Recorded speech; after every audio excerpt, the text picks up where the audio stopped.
the places nobody goes. I wanna teach all the things that nobody knows. I wanna grow wings, leave the coop, learn to fly. Bungee jump from the tallest building in Dubai. I wanna fly around town in my UFO. I wanna eat real food, not the GMOs. I wanna make moves, call the shots like the boss. I wanna love like I never lost.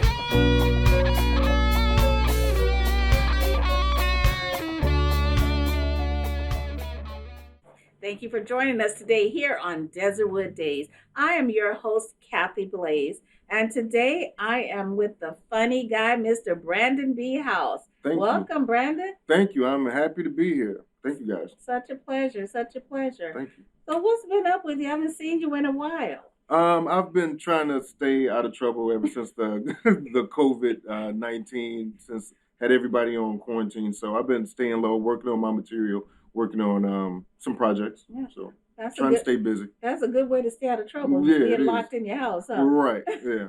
That's the only way I can stay out of trouble. Oh my goodness. Okay. You know what? I tend to find trouble in the house. Yeah. So Brandon, you are a stand-up comedian. When was it that you decided that you want to take that leap and get up on a stage? I moved from Chicago out here. So when I moved out here, I was working 2 full-time jobs. I was working like 80 hours a week. And the manager of my second job called me in the office one day. And he said, I hear that you have people laughing at night when they're supposed to be working. And, I've just moved here, trying to keep my job. So I'm like, no, boss, I come here and do my job. I go home. He's like, no, I know it's you because my daughter comes home every day and she tells me everything that you say. I didn't know this little girl that was sitting next to me was the manager's daughter because they never told anybody. Mm-hmm. So every day I would come into work and like, kumbaya, Obama, when Obama won. And, I was trying to get, raises and form a union. And, I was just being crazy. And didn't know you had a spy syndrome. Let me not call it spy. Right. They knew I had some issues. And so he called me in the office. He said, I hear that you have everybody laugh, and I know it's you because our productivity has gone down 15% since you've been working here. Oh, my goodness. Yeah. And he said... I was hoping you were going to say it went up. No, the productivity went down. But he said that when he was younger, he always wanted to be a minister. And that he never pursued his dream because, he was young, had kids, marriage. And so basically, make a long story short, he was saying that if you have a God-given talent for something, you should pursue it. And that he was basically saying that I was wasting my time telling jokes, right? Making him laugh when I should be out really pursuing it. And so that's when I decided to really follow my dream. So, yeah. That's an awesome story. Thank you. Did you get fired? I quit a week later. And then that's when I first got on stage for the first time, a week after that. Oh my goodness. But before that, you hadn't thought about getting on a stage? Not as a comedian. I went to school to be a film director. Oh, okay. Video producer and all that type of stuff. And basically what he said, I had kids, got married, Right. And so I changed my major from film directing and screenwriting and that stuff to business administration and, the corporate world. And, I got married and kids. And so when I moved out here, I'm like, I'm divorced. My kids don't talk to me. So, I started doing comedy. So. Oh, okay. Yeah. It was time to do what you needed to do for you. Yeah. It was time to do what I needed to do for me. And it was about time. And you know what? There's always a time in our life that it's time for us to do for us. Mm-hmm. Well, that's an awesome story. Not the divorce and all the kids not talking to you. That's well, that's all part of the comedy. Y'all talking to y'all daddy, okay? You see this? Yeah. Black men need somebody to vent and talk to too. So yeah. So as a comic, who are some of your favorite comics? Of course, Dave Chappelle. I'm a huge Deion Cole fan. He's also from Chicago. Corey Holcomb from Chicago also. I get my inspiration from a lot of different places. So it's not just there's a few comedians that stand out, like the ones I named, but I also listen to, like George Carlin when I was growing up. I was a huge, I love Seinfeld. So I get, a mixture of everything. That's a variety right there. A variety of styles right there. Exactly. Yeah. Exactly. So how would you describe your style? No, that is a good question. I have no idea. I try not to sound like anybody else. I try not to look like anybody else. I try to have my own rhythm when I tell certain jokes. So it's since I've only been doing it for a short period of time. I've only been doing comedy for about 5 years. So I'm still working on my craft. I'm still perfecting my Has timing. it only been 5 years? Seems like I've known you longer than that. About really going after it, about 5-6 years. Okay. Yeah. So, as a comedian, do people expect you to be funny all the time? Expect you to be funny all the time, and I'm not one of those guys that's on all the time. Actually, I hate those guys. I hate those guys that have to be, knock knock. I definitely hate those guys because now some guys are naturally like that, and that's one thing. And then some of them are performing, and some of them are performing, and so I just like to be Actually, I'm an introvert. This is like really my first time coming out the house in a while. So I go to work, I come home. Even when I'm performing at shows and performing, right after the show, I'm gone. You're gone. Right after I get off stage or right after the show is over, because I do try to watch other comedians. Stay around and shake hands and take pictures with your fans? Every now and then I'll stay around, and take pictures or whatever. But normally after the show, I'm gone. I'm right back home. Everybody thinks I'm everywhere and partying and you put it out like that, don't you? But see, that's all. Now y'all know. Now you know. B House is a homebody. So no, I go out and perform, and then like literally when I get off stage, leave.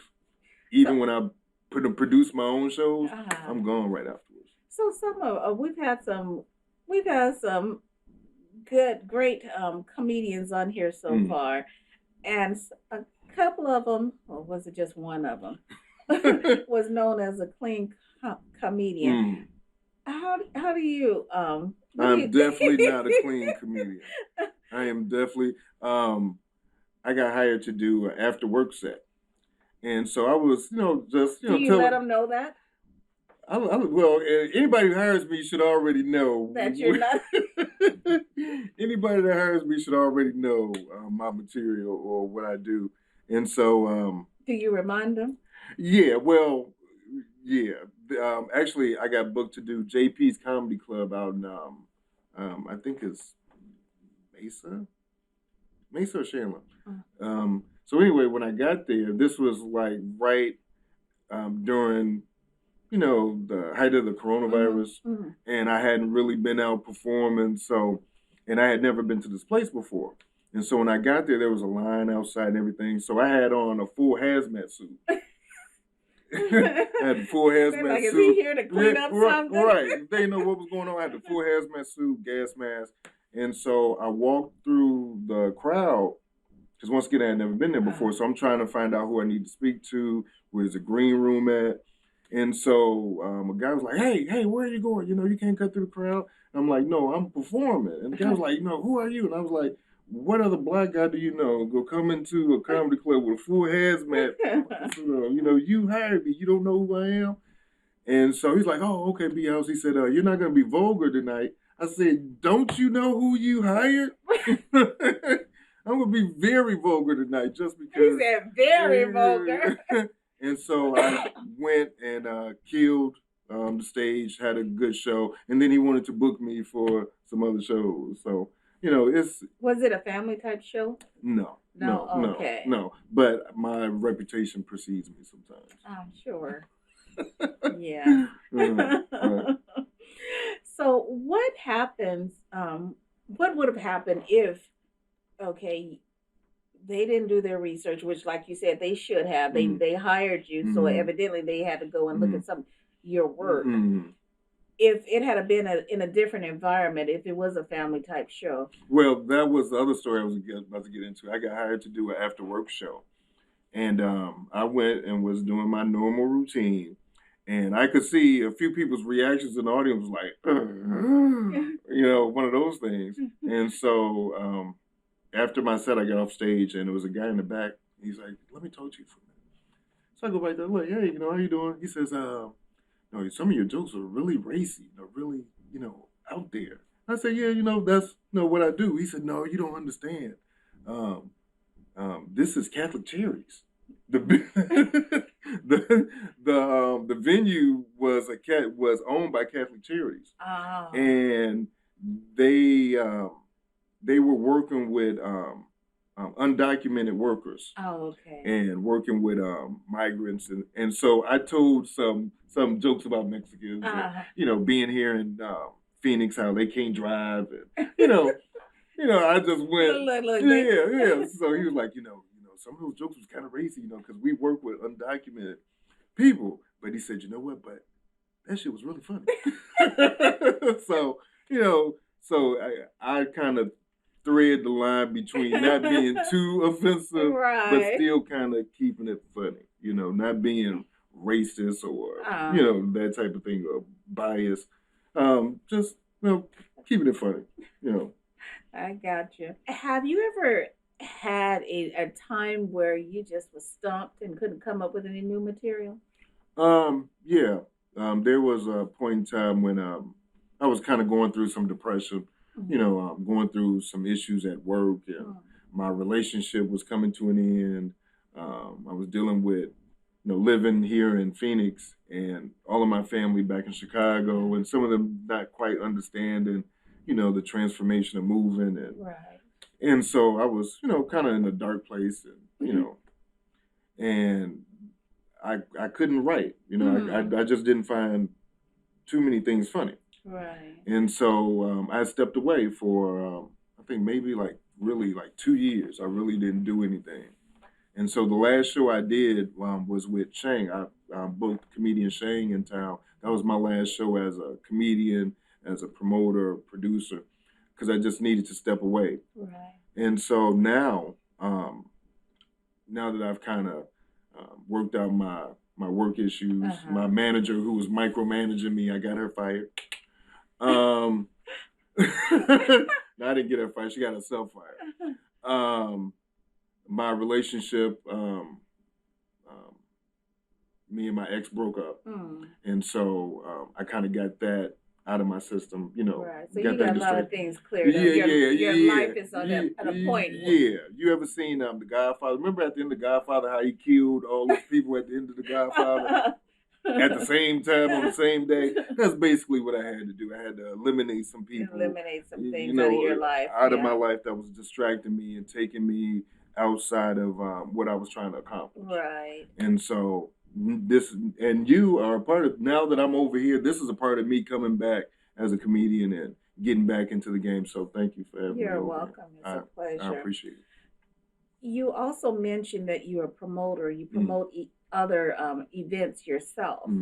Tell me how that got started. Here you're the comedian, but now you're promoting events to bring in other comedians. I got into producing and promoting to produce and promote my own shows and to promote me. When I first got into comedy, I kind of watched everything that was going on for about a year. And I thought, with me being new to comedy, who's going to book me? Who's going to put me on a major show with somebody unless I do it myself? Right. And who's going to promote me better than me? And so that's why I started making my own flyers. That's why I got familiar with Photoshop and all these different software programs. Then I started talking to venues. And so I got into it to put me on the map. Right. And I got so good at it that other comedians wanted to hire me to be their managers. They want to hire me to produce shows for them and things of that nature. And so it got to the point where I was so good at being a producer and a promoter that people forgot that I That was you were a the comedian. right, right. And so I fell into that boat where I would go out and meet people like, oh, you're the producer, or you're the promoter. Like, no, Right. I'm a Right. comedian also. And so people wouldn't book me for shows because they didn't believe I was a They real didn't think you were the comedian. Right. Mm. Because everybody saw me just as a producer and promoter. So, as a comedian, do you have a separate name than the promoter and the producer? No, everything's, and that's part of the problem too. But I did that because I'm branding myself. Everybody knows Brandon B House. Right. They know Brandon the comedian. If I'm not a comedian, I'm a promoter. I'm a producer, graphic artist, videographer. You know. Right. And so another which reason, is, you know what, which is silly in my eyes, because I mean, just because you're a comedian, you're a promoter and producer, doesn't mean that you're still not one of your talents as well. That's Right. just like saying a singer that's training someone else isn't a singer anymore. Right. Yeah. And people want to always box you in. Right. You know, people only want to fit you into one category because they don't believe that you can do all these other different things. Right. You know, they don't believe that you can walk and chew gum at the same time. Right. And Kanye West is a perfect example. Perfect You example. know, even though he's kind of, you know, bipolar, you know, which I am too. But perfect example. So I kind of fell into that box. But you know what? Because me being talent and doing so many different things, as my mama would say, sit down somewhere, girl. You move too much. You have to work very hard at not allowing people to put you in a box. That is another role that you have to play. That person that's kicking people, trying to put you in a box. And see, that's another reason why a lot of people, you know, especially on social media, on Facebook, you know, people, you know, think of me as an asshole or, you know, a jerk or whatever the case may be. But or not only that, they think they know you. Right. And, you know, people think you're difficult. And it's not that I'm difficult. It's just that I see something and I see a vision, and that I refuse to let other people diminish it or second doubt it. Right. You know, and so, you know, I fight hard. I've fought with stand up. I've had fights with Stand Up Live. I've had fights with, you know, some of the, you know, venues. I've had fights with other comedians. Having these fights with these venues, how does that affect Brandon the comedian? Well, and that's another reason why I kind of had to step back from a lot of stuff, because I had so many other things affecting, you know, my comedy that, you know, because that was what you started all that for, was for the comedy. Right. So it kind of defeats your purpose. Yeah. And then when you refuse to let people walk over you, you know, especially when you're new into the game, you know, people think they can treat you any old kind of way. And I'm just not one of those guys. Right. And so I'd rather walk away and burn a bridge before I let somebody disrespect me or take me for granted. Sure. Now that I'm a little bit calmer now, because I've had to remove, now I can deal with things. Now I'm not so abrasive now. Right. And now, you know what? You're seasoned now. You don't have a reason to be that way. Yeah. You can deal with it in a different form. Yeah. And back then I had to make a point. Like, I'm not one of these regular guys. I'm not, you know, I refuse for you to, you know, treat me any old kind of way. Do you in the comedy world, is it cliquish? It's very. And that's another reason why when I got into the game, I made sure when I promoted my shows, when I produced my shows, I didn't have a certain group of people that I've always worked with. People get tired of seeing the same comedians week after week on the same show. You know, and so I made sure to work with comedians from all different. And it seemed like they would want to move around as well and get to know make new connections as well. You would think, but you know, human nature, you know, it's people. A comfort level. Yeah. Comfort level. And knowing they have a gig. Right. And so that's why when I got into the game too, I made sure that I paid people more than what they were worth. You know what I'm saying? You know, because people remember that, you know. Brandon, what's one of your most memorable performances? The most memorable would always have to be my first time performing. If any comedian tells you the most memorable time, now they may say that, They got on stage with a big name headline, Uh-huh. and they was, but every comedian's always gonna remember that very first The time that very they were on first. stage, and that will always be my most memorable. I don't care if I ever perform again, or I don't care if I agree with you because that's the one where you got that big high from. right, That's yep, where you got that big yep, high yep. from. Like, man, I could really pursue this. I could really do this. Yeah. And so after my manager had told me, that I should pursue, entertainment or comedy, whatever. After I quit, um, I did, went searching online, for open mics and Mm. everything. And so there was an open mic in Scottsdale. Shout out to the Comedy Spot. And so, people had always been telling me to perform. And so I got there and I'm drinking. I had drank a lot too much. Not a little too much, a lot too much. A lot too Yeah, much. I drank a lot too much. Smoked, maybe a little bit too much, marijuana, a little bit too much weed. And so I'm sitting there, I'm nervous, and all the other comedians, backstage, they're working on their material and pacing back and forth. And I'm just sitting at the bar just drinking. And so a guy comes over to me, says, "Hey, I know you're supposed to perform tonight, but had a little too much to drink. Kind of slurring your words, and we're gonna have you come back next week." And I didn't know who he was. So I'm like, man, get the fuck away from me. Go work on and let me do me.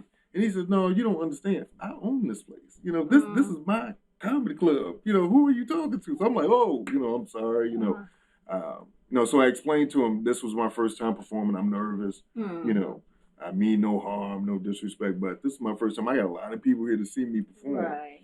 And so he said, okay, this is what we gonna do. After this next guy gets off the stage, you're going up next. And so, bet. And so I went up there, and the first thing I said on stage was, I'm drunk and I'm high. And everybody just started laughing. I was like, oh, okay. And then I just went into the jokes that I had, kind of prepared. A lot of it was just on the spot, just my nerves, like, okay, let me tell this. And so I killed them. Good. And so then after that, I was like, okay, I could possibly do this. Awesome. And then that's when I started really going into it. What's next for Brandon B. House? What's next? I am hoping to go on a book tour. A comedian friend of mine who's been on Def Jam Comedy. I don't want to say his name just in case this deal doesn't go through. But he has a book.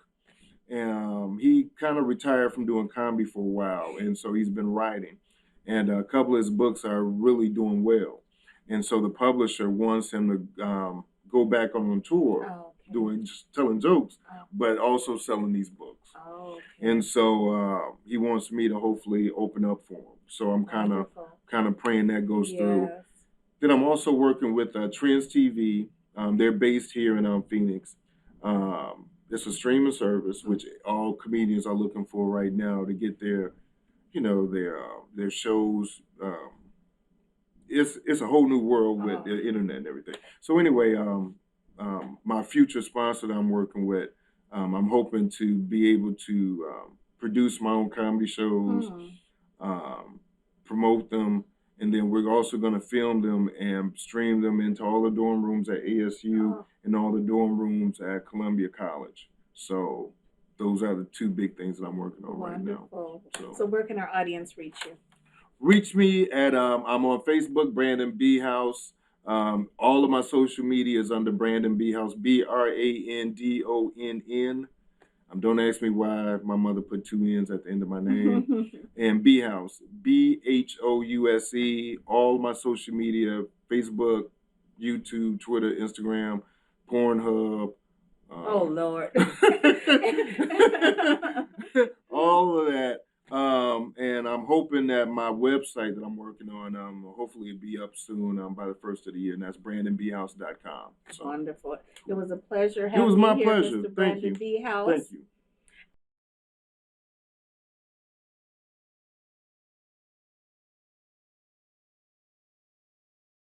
And thank you for joining us today here at Desertwood Days, and we will catch you next time.